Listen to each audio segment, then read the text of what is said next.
So for our last individual session from Stream One, we're going to talk gender equality, and we're going to talk about whether sport is the last frontier. And I'm so looking forward to observing this panel session, not just for the content, because what a cosmopolitan lineup we have got, not least of which the lady that's going to be presenting it, Graziella Thacker, works for Optimization Hub, who specialize in mental health issues for athletes and business leaders. You're from Essex, but you're talking to us from Gold Coast, Australia. I'm Maltese, but I had these wonderful people from Essex reaching out to me when I was in the midst of COVID saying, oh my goodness, we've got the same last name because it's Steak. And we were related to the Thatchers way back when, I'm sure in the 14th century, before we went to Malta and thought better of it. Wow. And that's just your story, Graziella. Wait until you go around all your panelists. This could be like an episode of Long Lost Family. Listen, serious issue, and just one from me before you get underway. Have you seen a major uptake in your services, people wanting to talk as a result of the isolation a lot of us have been going through? Well, look, we pride ourselves at the Optimization Hub, and I've got the fantastic Dee Anderson beside me. And I mean, everybody on this panel is totally incredible. In terms of our team at the Optimization Hub, we have been not only seeing an uptake in our services across sport, but also education. And one of the biggest things is we started to see a real dip in people's apathy and their energy, as well as their sense of, hope for the future. And it's really hitting our young population. So yes, the answer is yes, people are very disparate. They're not trusting each other. There's a lack of safety. And what we're starting to see a lot of is the impact on young people. So sport is centric to where we can go to next. Looking forward to listening. If you do have any question, folks, as you tuned in, please go to the main menu page down the right-hand side. There's a toolbar there. You can put your questions in. Graziella will pick them up. And I will see you in about half an hour's time. All yours, Graziella. Fantastic. Thank you so much, Mark. Well, Mark was correct. We have an incredible panel in front of us, and there is nobody least or most than starting at the top and working our way through to say that everybody's really worth listening to. We've got a short, sharp 30 minutes to talk about quite a big topic. And I think one of the essential things is, as we see COVID, and as Mark just introduced there, COVID's challenged us, it's challenged our behaviors, it's probably brought to the top all the things that we knew were problematic and we wanted to fix. And it's caused us to take a really close look at two central issues. One is inclusion, and how do we inclusively work with equity and making sure that pathways are available to everybody. And the other is our mental health. Today's topic is Sport, the last gender frontier, is tongue-in-cheek. And it was actually coined by Damien Kelly, who works for us at the Optimization Hub. Just looking at, do we need to give women more support, looking at the marketing influence, looking at women coming through those sporting codes, and whether or not there were differences that we were starting to see, or whether there was an illusion there. I've got a very impressive panel in front of me, and I'm going to let go the reins and gradually introduce each of the panel to you through their influence and also through some of the things that they're experiencing in their countries. I'm going to start with Jamaica. So we have in front of us today, we've got Jamaica, New Zealand, we've got Pakistan, we've got France, we've got New South Wales. It may as well be New Caledonia at the moment, since I'm in Queensland, given our borders are also closed. And we've got the wonderful friendly UK and Seeker, and also representing there for the USA. So I'm going to start with Florette. Now, Florette is a very impressive person. I got to meet her 3 years ago at the Commonwealth Games, and I spent the most wonderful few hours with herself and Alan. And over this time, I've gotten to really appreciate Jamaica as a country through them. And of recent times, we've had conversations around mental health. And I know that, Florette, you have spoken quite often about how wonderful your role has been, but also how inclusive Jamaica has been around the area of gender. What can we learn from Jamaica? Tell us a little bit about your role, and tell us about what we can learn from Jamaica and the great influences that you've had in embracing gender through sport. What I can say in terms of my role, actually, formally, I was the senior director for sport. I was the first person to be employed by the government of Jamaica in the public sector to address institutional and public administration issues in sport. However, I want to say that when we talk about frontiers, there are many frontiers to conquer, and there are many that are still unexplored. In Jamaica, however, my minister, Minister Grange, speaks of sport as physical culture. Sport has been in partnership with nation building. So unlike many countries where physical education is more recently being introduced into schools, our Boys and Girls Championship this year would have been celebrating 110 years. We have had competition for girls from 1941. And it is in 1999 that we introduced joint competition between boys and girls. We have had women in sport from as far back as 1930s, 1936, representing Jamaica in the Central American Caribbean Games and winning medals.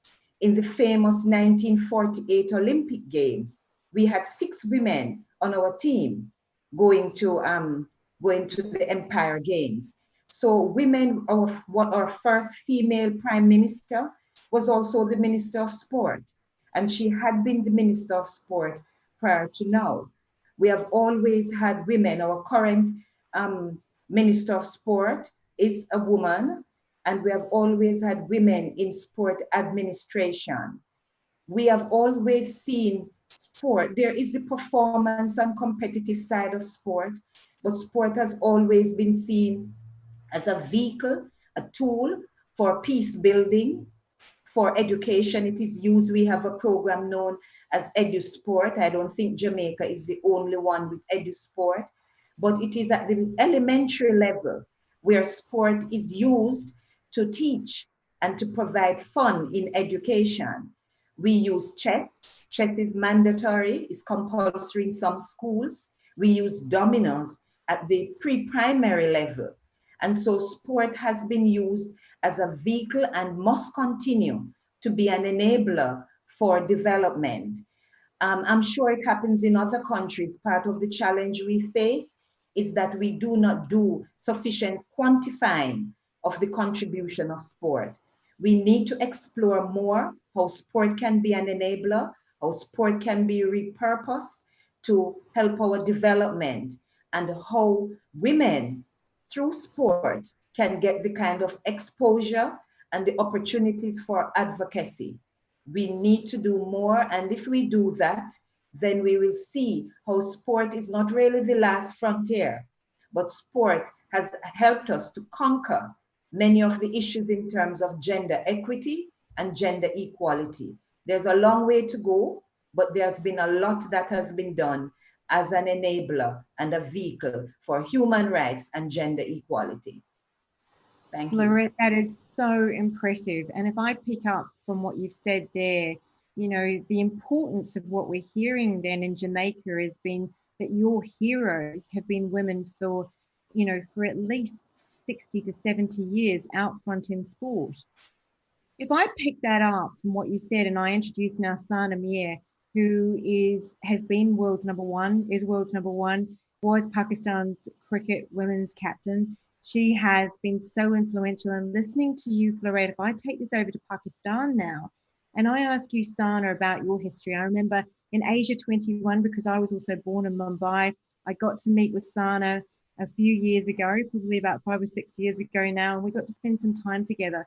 And, you know, through our journey of getting to know each other, one of the most impressive stories I remember about you, Sana, was how you spoke about going out into the streets and asking the boys to get their sisters to, you know, to come out and play cricket with them. Tell us about your journey, and picking up from where Florette's picked up there, what you've experienced in Pakistan, what it's been like for you as an icon, a woman icon in sport, changing that view of sport in Pakistan for women. So it will have to be quite a contrasting story here, because we did not have a lot of female sports icon in our country when I was growing up. So when I was growing up, the only women I saw playing sport was Steffi Graf or Martina Hingis in tennis. And because that was one sport that was quite popular on television as female athletes was concerned. We had athletes, but to have a status of an icon, we never had that. So I still remember a picture of me when I was 8 or 9 years old. I was on stage with all boys. I was wearing a karate suit because I was the only girl who used to do karate. And we were holding pictures of sports heroes. And all the pictures that we were holding were of men. So I was very uncomfortable standing on that stage because there was no other girl standing with me or there was no other picture. So I think from that time, I started realizing that there was a vacuum for us, for sports icons in Pakistan. And then my journey started because my father was in the military and we used to live in quite protected areas, in the sense that girls could easily go out and play on the streets. So I was quite fortunate. Not even now, it's not possible for all the girls to come out or play on the street, and unfortunately the infrastructure for sports or fitness is still not there for the kind of population we have. It is improving, it is going in the right direction, but it is not accessible to everyone. So when I started off in 2005 professionally, before that we had a team that was playing from 96, but no one knew about that team. And when we wanted to field another team or play with another team, we never found another set of 12 girls or 15 girls who were competitive enough for us to practice. So we had to practice against boys in order for us to be good enough to play at the international level. So starting from there, now when I see we have more than 13 district teams that are playing cricket, female cricket, for every city. And we are in the top 10 in the world. We had, under my captaincy, which I'm the proudest moment for me as a leader, was we had 20 people, 10 players in the ICC top 20 ranking in 2014. So we have been pushing those boundaries through cricket. There have been now heroes in the past 10 years, heroines, I would say, female sports icons in other sports fields in Pakistan. So it is developing. It is still a very new field for us in Pakistan. It is developing. Women are pushing the boundaries. We have had strong leaders in other fields, but sport is still relatively new. I would say in the last 10 years, it's flourishing. And I do hope that it is going to go that way. Now we do see some women in leadership, in administration also, but there is a lot of room for improvement. That's such an important issue, and I think that was the key question. So when I was given this panel, I started to expand on who I wanted to have on it. When I started to think about this is an enormous issue, because it's not just about an ideology that we have so many differences, and there are sociocultural differences we're all experiencing. There are limitations to us according to how that lens is for us both as women. It's an interesting question that's come up in the chat bar around, is it a transgender conversation as well, and can it be a bigger question? And I think one of the things I'd like to really arrive at in moving us on to listen to Farah is, we obviously are looking at a principle that's around equity, removing barriers for all of us, not just a gender conversation. What I want to kind of suggest here as we move forward and talk about why we need to support women and why gender is actually quite a good lens to look through is perhaps it's not binary, but it is moving the way for us to almost remove the difference. And Farah, if I ask you a question around what it was like. I mean, I went to university with you 30 years ago. You're an incredible human being. Again, a world number one. And so kia ora and welcome, and tēnā koe. It's really lovely to have you here. And I just want to say how wonderful that you're awake at this hour of the night, because it's midnight in New Zealand at almost 1 o'clock in the morning, and you look fresh as a daisy. I wanted to ask you a question about your passage. You are the first woman on the New Zealand Rugby Board. You're also a woman in her own right who's reached a #1. You're on the Sports New Zealand board. You're a doctor. You're working through university. You're managing various roles in leadership as a woman. You started with sport, and it took you to a place where you were really visible. Socioculturally, for you, you rose to the top. Tell us about your journey and tell us what we could learn from New Zealand and its passage, because we see a lot more leadership emerging in New Zealand amidst women. Kia ora, Graziella. Thank you for that lovely introduction. And it's amazing what a bit of lighting will do in terms of making those 30 years just disappear. And can I just say it's lovely to be on this panel and to get inspired by everybody's story. So my journey, I suppose, started with me always being an active young girl. And from a rural background, seeing rugby being played predominantly by men. And, you know, we talk about this non-binary element, and from a young age, I understood that rugby was perceived to be this masculine, macho sport, and women were in the kitchen making the food and doing all the supportive roles. And I think that's when the little feminist in me kind of kicked in. Being in a family of 4 girls, I really kind of didn't like that, but I didn't really get interested in rugby until I went to university. And it was there that I think I found my people. I found people that were pretty down to earth, that didn't care whether you got an A, B, or a C in your assignment at university, but would have your back and be there for you no matter what. And I just loved it and absolutely loved the physicality of the game, the fact that you had to be in the moment. And so I went through this whole process of just trying to do my best at every level that I was at, and managed to get to play for the New Zealand women's rugby team, which is now known as the Black Ferns. So you know when you start to get a branded name that you're starting to make an impact. And it was at a time when New Zealand had its first female Prime Minister, and Jenny Shipley, and Helen Clark was the opposition leader. And it just kind of, as a result of that, we got a lot more attention, because look, here are females in a male-dominated sport doing well, and here are females in politics doing really well. So all of that just created an environment where we suddenly got thrust into the limelight.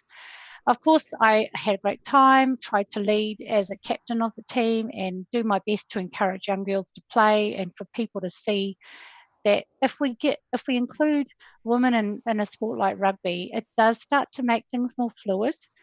You know, people try to pigeonhole you, try to say, well, only a certain type of woman plays rugby and only a certain type of man plays rugby.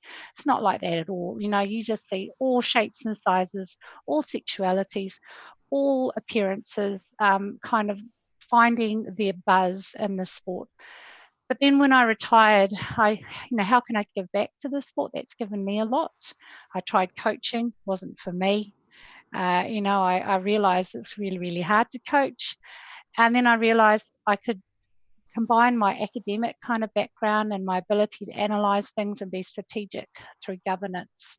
And so that's when I started getting involved in governance. And I was lucky I got onto the Māori Rugby Board. So we try to have this Treaty of Waitangi thing where we have a Māori decision-making body as well as the mainstream. So that was my opportunity to kind of get into that realm, and that's where I really felt I could contribute back and show leadership. And yes, I was the first woman on the New Zealand Rugby Board at a time when rugby was probably being challenged for its behaviour towards women. There were a few high profile scenarios going on at the time, and they thought, what can we do? And so they said, we could get a woman on the board that might appease everybody. And I knew, you get that as a woman, you think, am I a token gesture? Should I do this? Or am I there because of the skills I bring? And I decided I didn't really care how or why I was getting this opportunity, but when I got on there, I was going to try and make a positive impact. And I didn't want to be the only woman on the board. And I can announce that I was put on the board at the end of 2016, and this year we've got another female on the board. So we've still got a long way to go. And I think about gender equity not being just about having girls and women playing sport, but also getting them into those leadership roles, coaches, administrators, decision makers. If we can get more women into those roles, I think we can really make a difference. Kia ora, Farah. That's a beautiful story. And I have to pick up that talking stick and hand it on to Dee now, because, and you brought back some memories for me too of Matua Desripi and his passage, you know, and some of the things that I'd gone through, even being the youngest woman in forensics in New Zealand 30 years ago, and having men walking behind me to say, we want to see what their, you know, their view of you is going to be, what their reaction is going to be to you. Because in a very male dominated environment, sometimes you throw yourself in there for your skills and you want to rise to the top, but you've occasionally got those people viewing you and you've just got to make that decision. I don't really care. But wouldn't it be nice if we could take that lens away? So Dee, if I can turn to you and ask you a question and say, you have this amazing history and I'm always blown away that I get to work beside you, that you work with us in the Optimisation Hub, but you were the chair of the NRLPA. You're a woman chair, a female chair in a very male-dominated environment. Anybody I've met that's ever known you has just said, Dee, she is amazing and incredible. You've been Vice-Chancellor of a university.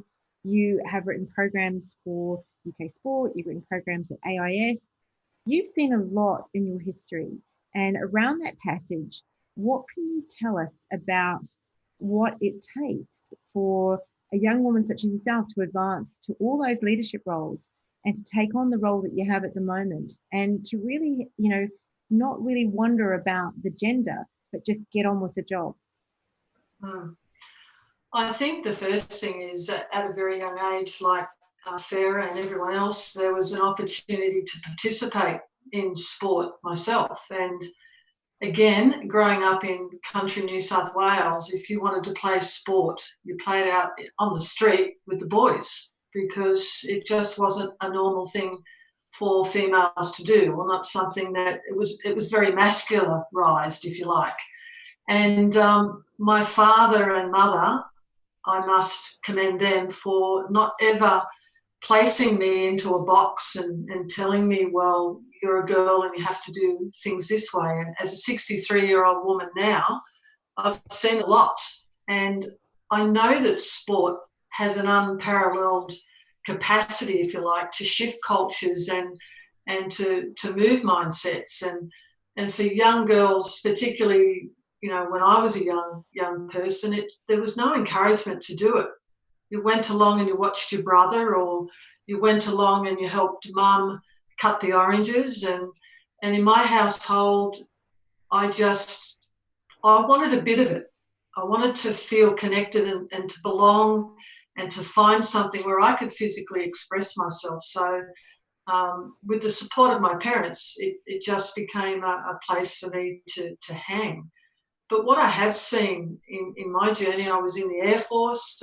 My job was the first and only physical education instructor of any of the services around the world. My job was to keep the pilots fit. And here I was, this young female with no concept of my own vulnerabilities.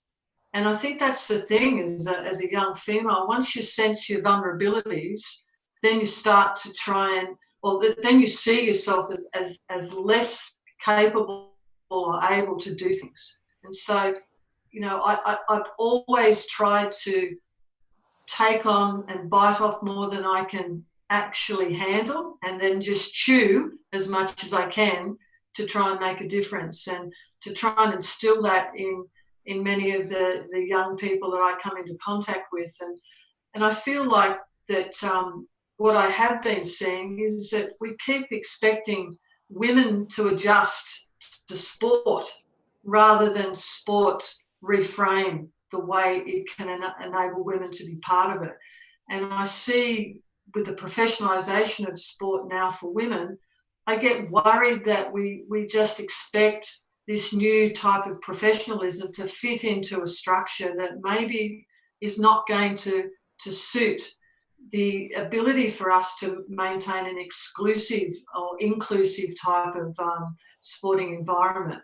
And I hope in my lifetime I get to see we stop talking about women's sport and men's sport and we start really aiming for that accessibility and just accepting the difference that we all have, and that, you know, we all want an opportunity to participate in sport, because that's how we find and nurture the real inner self and the moral compass that drives us in a better world. And so I've seen improvements in leadership across sport, much more of an eclectic capacity to take on board different types of people. I've seen improvements in participation, nowhere near what I would like to see. I don't see a lot of pathways for young girls to participate to the elite level, and I don't see enough investment. And I talk about that from the media's perspective, from the facilities perspective, from the marketing perspective. But yes, I have seen vast improvements, and I will continue, even in my role in the NRL, that if I felt at any stage a bit like Farah, that if I was a token in that environment, I would flip that around very, very quickly. And, you know, I accept the responsibility as a human being to take that role on, rather than as a female. Dee, that's an amazing summary there. And I know we've only got a minute left, and there are two very, very important people I want to pick up that summary around how you've had those mentors. There is Kate Simmons from SIGA, who really champions gender equity. And there's Matt from Plenty, who is a media sponsor and has been a media sponsor for the FIFA Women's World Cup. And it's really important to hear a man's voice on this panel. And it's equally important to hear from Kate. Kate, could you please, Katie, give us a bit of a brief on SIGA and why? Because what we're hearing uniformly is we need mentors in sport, we need visibility, we need heroes. What do you do at SIGA? How are you making that change? Good afternoon, everybody. I'm from London, so greetings from the UK, and I'll give you the elevator pitch because I know we don't have that much time.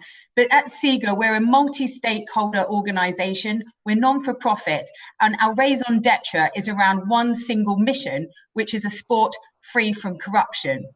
We do this in multiple ways, and the Global Female Mentorship Programme for aspiring female leaders in sport is just one practical example of our thought leadership programme in action, and it's an important part of our 2020 to 2021 global agenda on female empowerment and leadership in sport. It's open to women 24 years or over, and really just to pick up on our fellow panellists, if you can see it, you can be it. And we want to create a legacy so there are more women in the industry. And we need us women, we need to give each other a helping hand. And to bring on Matt, we also need men such as yourselves to also wear the shirt for gender equity. I'd just very, very briefly like to explain that all our thought leadership events and initiatives are underpinned by a robust set of universal standards on good governance in sport, financial integrity in sport, youth development, child protection, and sports betting integrity.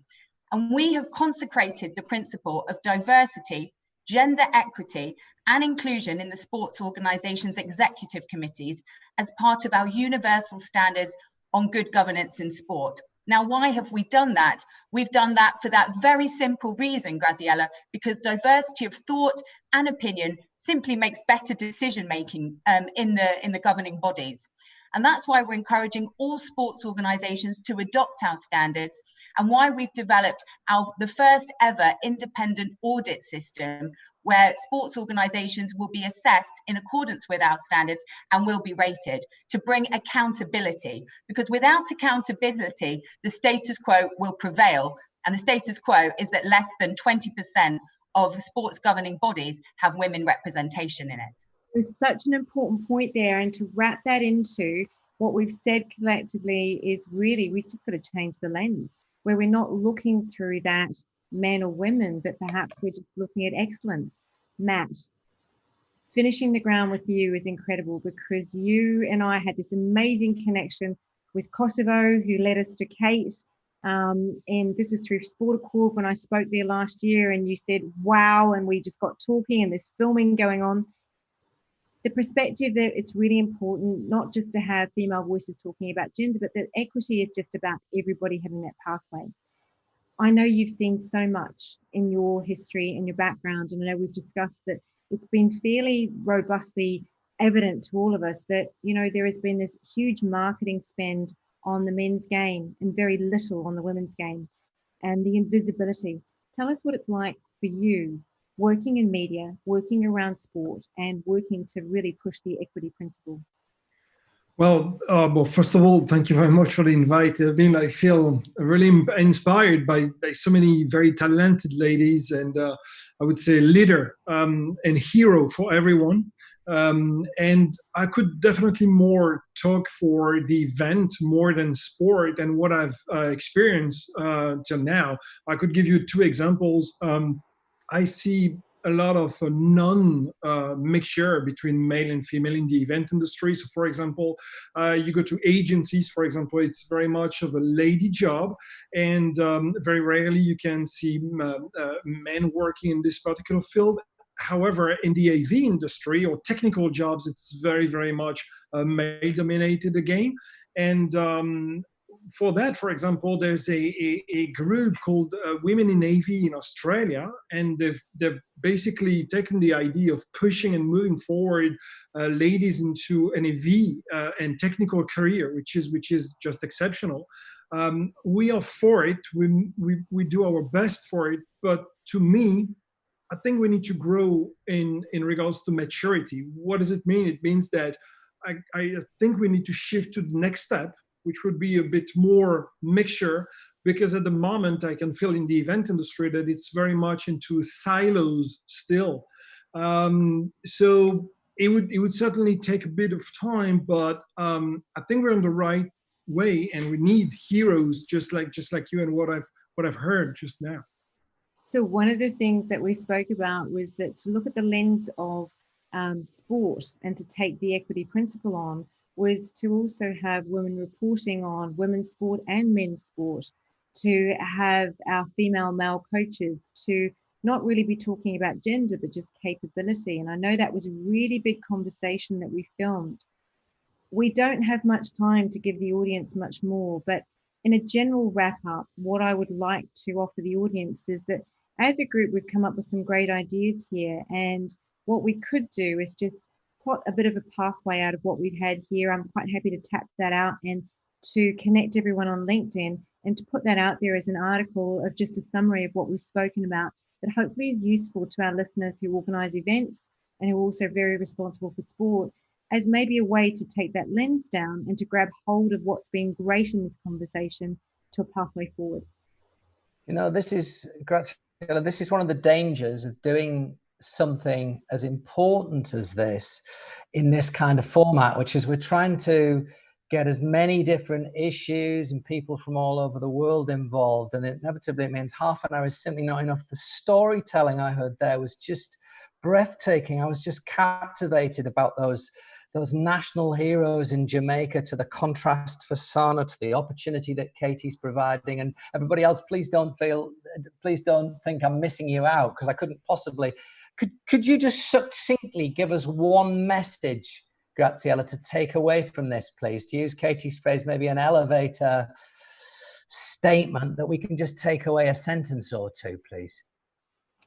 I think the key that I heard, and I hope I represent our panel really well, was that the lens now needs to be not one of measurement by comparison. It needs to be one of excellence and achievement for all.